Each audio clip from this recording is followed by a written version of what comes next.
మావయ్య అంటే మీకు ఎంత ఇష్టం? అత్తయ్యని మీరు సొంత చెల్లెల కంటే ఎక్కువగా గౌరవిస్తారు. మా కుటుంబం అంటే మీకు ఎంత అభిమానం. అలాంటిది వాళ్ళ పెళ్లి రోజు నాడు మిమ్మల్ని పిలిచినా రాలేదంటే మాకు చాలా ఆశ్చర్యంగా ఉంది. ఎందుకు రాలేదో కారణం చెప్పమంటే ఇలా ఇన్స్పెక్షన్ అని చెప్పడం ఇంకా ఆశ్చర్యంగా ఉంది. మీరక్కడికి రానందుకు బాధపడుతున్నారని మీ కళ్ళని చూస్తే అర్థమవుతుంది. మీ మనసేంటో నాకు తెలుసు నాన్న. కానీ మీరు ఈరోజు ఎందుకు ఇలా చేశారో ఎంత ఆలోచించినా మాకు అర్థం కావడం లేదు. దయచేసి చెప్పండి.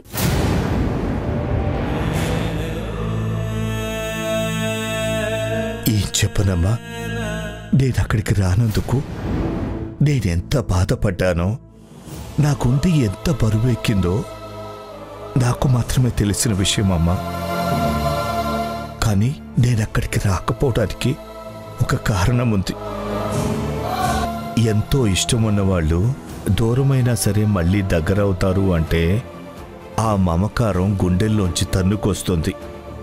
ఆ విష్ణుమూర్తి ఎందుకు నాటకం ఆడాడో తెలీదు, ఎందుకు ఇదంతా చేశాడో కూడా తెలీదు. కానీ శివలా మాట్లాడి ఎప్పుడో దూరమైన శివ మళ్ళీ వచ్చాడు అని నన్ను నమ్మించాడు.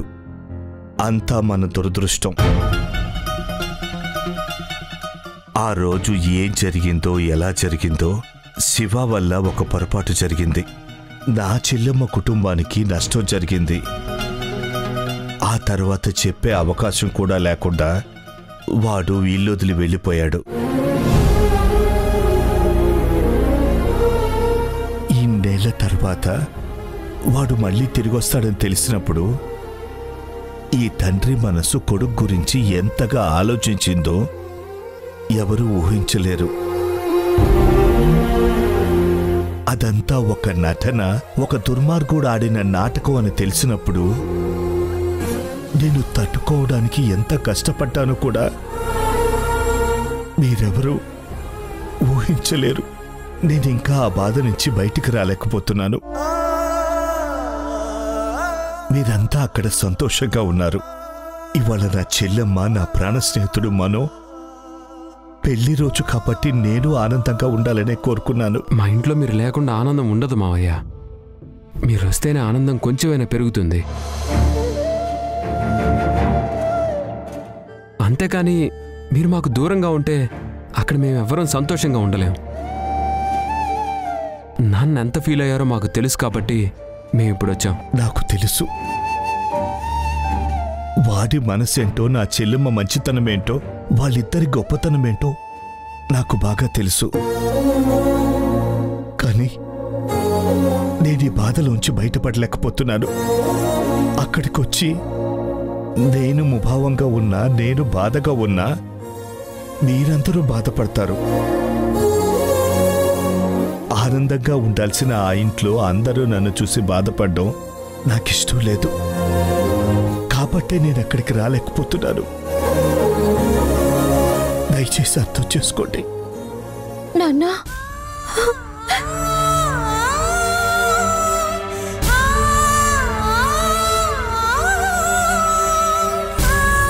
నన్ను క్షమించు నాన్న. అన్నయ్య ఎవరో నాకు తెలుసు.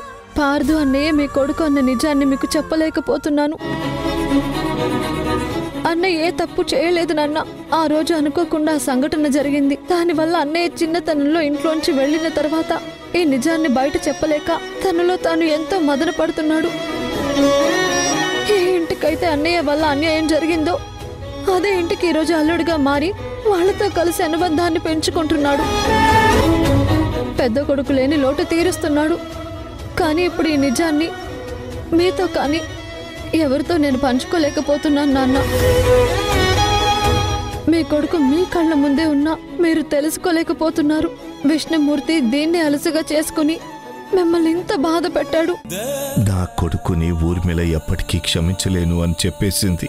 ఎంతైనా వాడు నా కొడుకు. ఈ పాటికి వాడు మారుంటాడు, ఎక్కడో ఒక దగ్గర బాగానే ఉంటాడు అనుకుంటున్నాను. అలాంటి వాడు తిరిగొచ్చాడంటే ఊర్మిళ కాళ్ల మీద పడి క్షమాపణ అడగమందామనుకున్నాను. కానీ వాడు తిరిగొచ్చి క్షమాపణ అడిగినా సరే ఊర్మిళ క్షమించదు అని అర్థమవుతోంది. అందుకే ఆ బాధని నాలోనే దిగబెంగుకుని మీరు కూడా బాధపడేలా చేస్తున్నారు. నన్ను క్షమించండి. రండి ఆంటీ.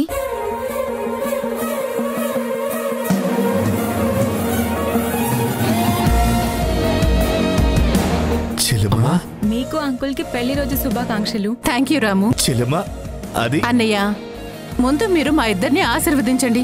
ఇదిగోండి, అక్షంతలు వేయాల్సిన అమ్మమ్మ దోసపళ్ళలో ఉంది.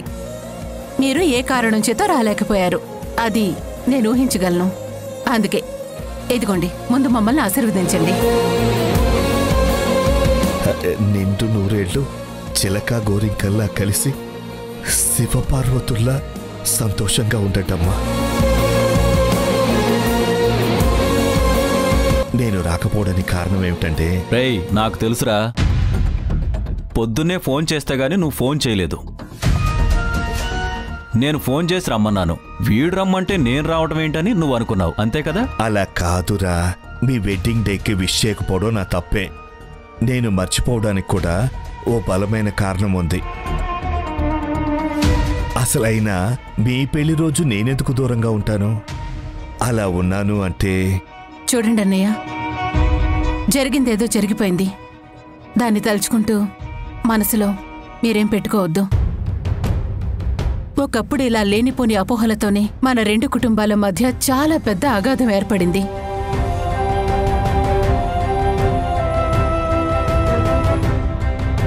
ఇప్పుడు అన్ని సమస్యలు సర్దుకున్నాయి. ఎవరి గురించో దేని గురించో ఆలోచించి మళ్ళీ మన మధ్య ఎటువంటి దూరం రాకూడదన్నయ్యా. మీ కూతురు భాను నా ఇంటి కోడలైనా నేను తన్ని కూతురుగానే చూసుకుంటున్నాను. తను నన్ను తల్లి కన్నా ఎక్కువగా ప్రేమిస్తుంది. నా కొడుకు, కూతురు, నా కోడలు, అల్లుడు, ఇలా ఇదిగో నా వాళ్ళంతా నాతోనే ఉన్నారు. మేమంతా కూడా ఆనందంగానే ఉన్నాం.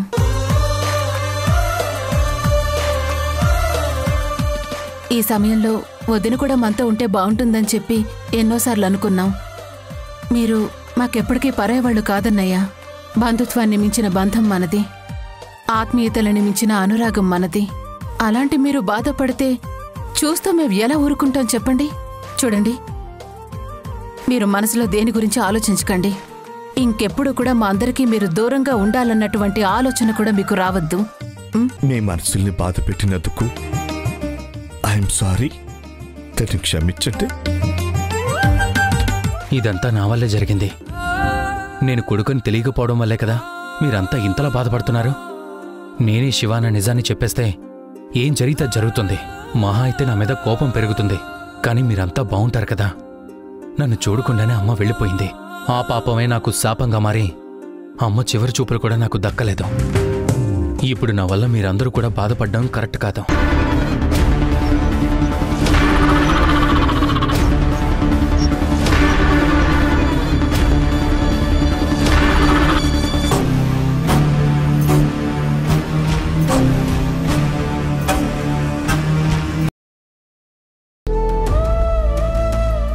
ఏంటనే అంత ఎమోషనల్ అవుతున్నావు? నువ్వెక్కడ నిజం చెప్పేస్తావో అని నేనెంత భయపడ్డానో తెలుసా? పొరపాటు నువ్వు నోరు జారితే ఎంత ప్రమాదం జరుగుతుందో నీకు అర్థమవుతుందా? లేదమ్మా, నా ఒక్కడి వల్ల కుటుంబంలో అందరూ బాధపడ్డం నేను తట్టుకోలేకపోతున్నాను. ఆ రోజు జరిగిన సంఘటనని ఈ రోజు వరకు ఎవరూ మర్చిపోలేదు. రాము ఒక జ్ఞాపకం కాదు, అత్తయ్య జీవితం. అలాంటి కొడుకుని నేను ఎప్పటికీ మర్చిపోలేనని అత్తయ్య ఎన్నోసార్లు చెప్పారు. ఈరోజు ఆ విష్ణుమూర్తి నా పేరు మీద నాటకమాడి నాన్న మనసు ఇంత బాధ పెట్టాడు. ఆయన మాట్లాడే ప్రతి మాట నా మనసుకు తాకుతుంది. అందరూ ఆనందంగా ఉండవలసిన ఇంట్లో నా ఒక్కడి వల్లే ఇలా అందరూ బాధపడ్డాం. ఎవరికి వారే వాళ్ల మధ్య తెలియని ఒక దూరాన్ని పెంచుకుంటారేమోనని భయమేస్తుందమ్మా. ఏం జరిగితే జరుగుతుంది. నిజం చెప్పేయడమే మంచిది. ఒక్కడి బాధపడ్డంలో త్యాగం కనపడుతుంది, కానీ ఒక్కడి కోసం అందర్నీ బాధ పెట్టడంలో స్వార్థం కనపడుతుంది. నేను స్వార్థపరుణ్ణి కాదమ్మా. అన్నయ్య, ఈ నిజాన్ని దాచాలని నాకు లేదు, కానీ చెప్తే జరిగే పరిణామాల గురించి ఆలోచిస్తున్నాను. ముందు ఈ విషయం గురించి ప్రిపేర్ చేయాలి. అత్తయ్య తట్టుకునేలాగా ఆవిడ మనసుని సిద్ధం చేయాలి. అప్పుడే మనం ఈ నిజం చెప్పాలి. ఆ రోజు వాళ్ళు ఖచ్చితంగా అర్థం చేసుకుంటారు. నిన్ను కూడా ఇంట్లో వాళ్ళలాగా కలుపుకుంటారు. లేదంటే ఇప్పుడు నిన్ను దూరం చేసుకున్నట్టే. అత్తయ్యకి దూరం అయ్యేది నువ్వొక్కడివే కాదు, చాందినితో నీ జీవితం ముడిపడి ఉంది. చాందిని నువ్వు ఇద్దరు భార్యాభర్తలు. తనిప్పుడు తల్లి కూడా కాబోతోంది. ఇలాంటి పరిస్థితుల్లో ఏ కారణం వల్ల కూడా మన ఇంట్లో గొడవలు జరగకూడదు. అందుకే ఈ నిజాన్ని దాచాలి అంటున్నాను. తప్పకుండా చెప్పే రోజు ఒకటి వస్తుంది. ఆ రోజు అందరూ అర్థం చేసుకుంటారని నమ్మిన రోజు నేనే చెప్తానన్నయ్య. అంతవరకు నువ్వు దయచేసి నోరు జారద్దు. నాకు తెలుసన్నయ్యా, నేనన్న మాటలే మీ మనసుని బాధ పెట్టాయని నేను అర్థం చేసుకున్నాను. అందుకే నువ్వు మళ్ళీ ఇంటికి రాలేకపోయావన్న విషయం నాకు అర్థమైంది కాబట్టి నేనే ఆయన్ని తీసుకునొచ్చాను. నేను నీతో అన్న మాటలు నువ్వెవరితోని చెప్పలేదు, కానీ అది నీ మనసుని తాకిందన్నప్పుడే నా అన్నయ్యని నేను బాధ పెడుతున్నానని నాకు చాలా బాధగా అనిపించింది. లేదు తల్లి, నా ఒక్కటి బాధ వల్ల ఇంతమందిని బాధ పెట్టడం మంచిది కాదని నేనాగాను. ఆ రోజు నీకు గర్భశోకం మిగిలింది. దాన్ని ఎప్పటికీ ఎవరూ తీర్చలేరని నాకు అర్థమైంది. కానీ ఎంతైనా పేగు తెచ్చుకున్న బంధాన్ని, రక్తం పంచుకున్న బంధాన్ని తెంచుకోవడం సులువు కాదమ్మా. వాడొస్తాడేమోనన్న ఆశ, వాణ్ణి నువ్వు ఇప్పటికైనా క్షమించగలవేమోనని నిన్ను అడిగాను. అంతేనమ్మా. ఏ రోజుకైనా అత్తయ్య నన్ను క్షమిస్తుందన్న నమ్మకం నీకుందా బాను? ఈ నిజాన్ని అత్తయ్య తట్టుకోగలని నువ్వు నమ్ముతున్నావా? తన కొడుకు ప్రాణం పోవడానికి కారకుణ్ణి నేనే అని అంత బలంగా నమ్ముతున్నారు. అత్తయ్య అది అనుకోకుండా జరిగింది, పొరపాటయింది అని ఇన్నేళ్ల తర్వాత క్షమించండి అంటే క్షమిస్తారని ఊహిస్తున్నావా? అన్నయ్య, శివని నేనెప్పటికీ క్షమించను, క్షమించలేను కూడా. ఎందుకంటే ఈ ప్రపంచంలో తన పిల్లల్ని మించినటువంటి బంధం ఏ తల్లికి ఉండదన్నయ్య. అలాంటి నా కొడుకుని నా చేతులతో మట్టిలో కలిపేసేలా చేసినటువంటి నీ కొడుకుని నేనెప్పటికీ క్షమించలేనన్నయ్య. కానీ అదంతా గతమన్నయ్య. ఇన్నేళ్లు గడిచిపోయాయి.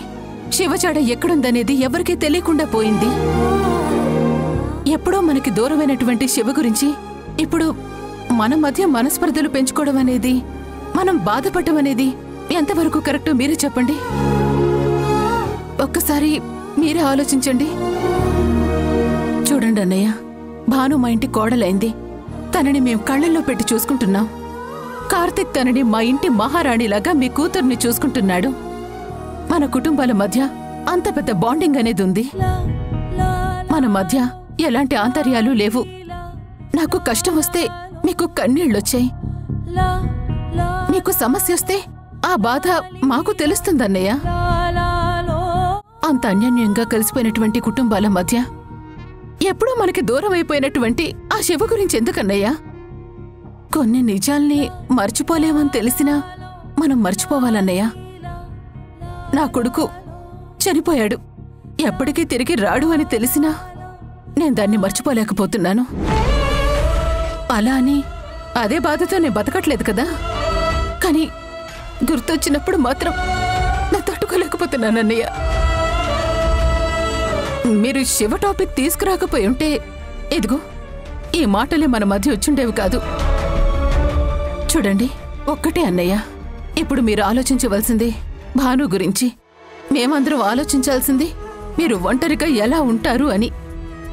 మిమ్మల్ని మేమందరం కలిసి కాపాడుకోవాలి. నేను మాటిస్తున్నానన్నయ్య. నిజం చెప్పిన రోజు అత్తయ్య నిన్ను క్షమిస్తుందన్న నమ్మకం నాకుంది.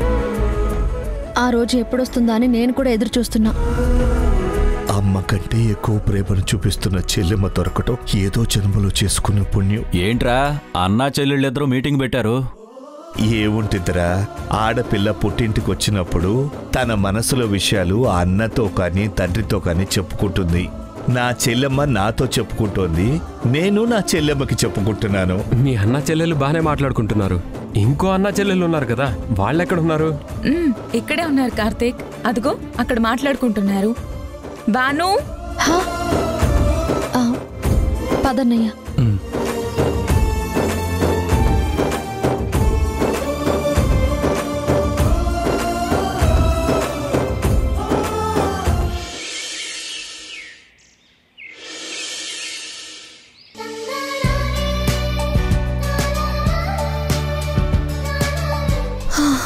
పార్థు, నేను ఇంక నడవలేను, కూర్చుంటాను.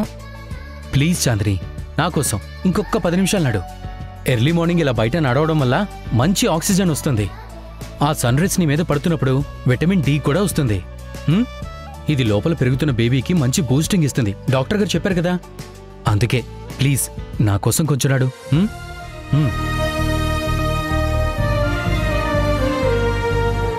అన్నయ్య, నా మర్దల్ని పొద్దున్నుంచి నడిపించింది చాలు, ముందు తనకి ఎనర్జీ డ్రింక్ ఇవ్వాలి. రా చాందిని.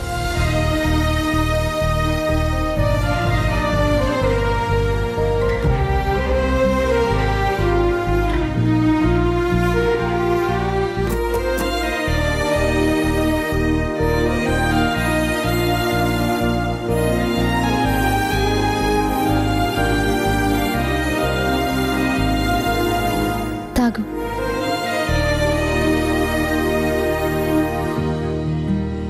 నేను ఇప్పుడే వస్తానన్నయ్య. అలాగే వెళ్ళమ్మా. ఆ జ్యూస్ తాగేసి ఇంకొక రౌండ్ నడు.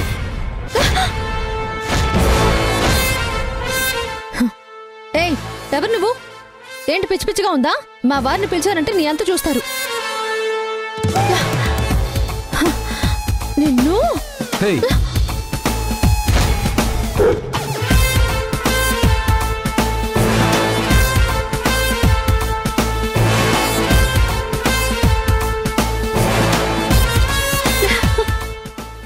అన్నయ్య, ఏంటండి ఇది?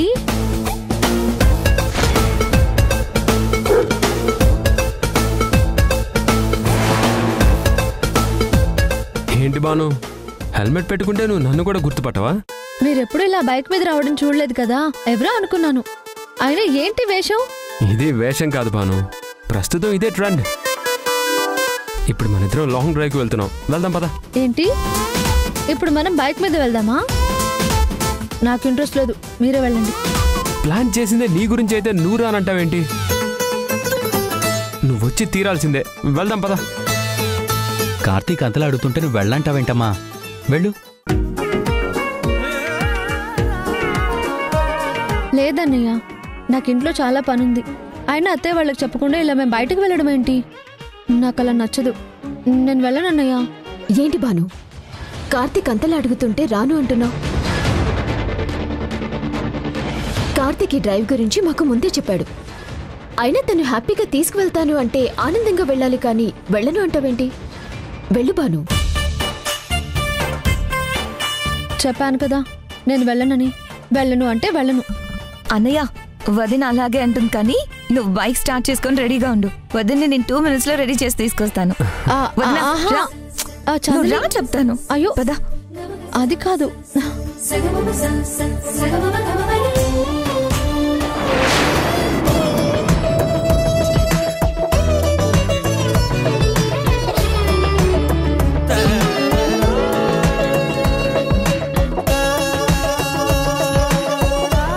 ఏంటమ్మా ఇంకా అలా చూస్తున్నావు? వెళ్ళు కార్తీక్, తీసుకెళ్ళు. వెళ్ళు. ఇదిగో, నువ్వు నాతో వస్తావా లేదా ఇంకెవరినైనా తీసుకెళ్ళమంటావా?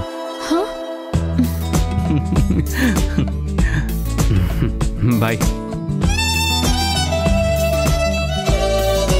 ఓకే బావా. బాయ్ బావా. బాయ్ అందరికి. బాయ్. పద వెళ్దాం.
Watch the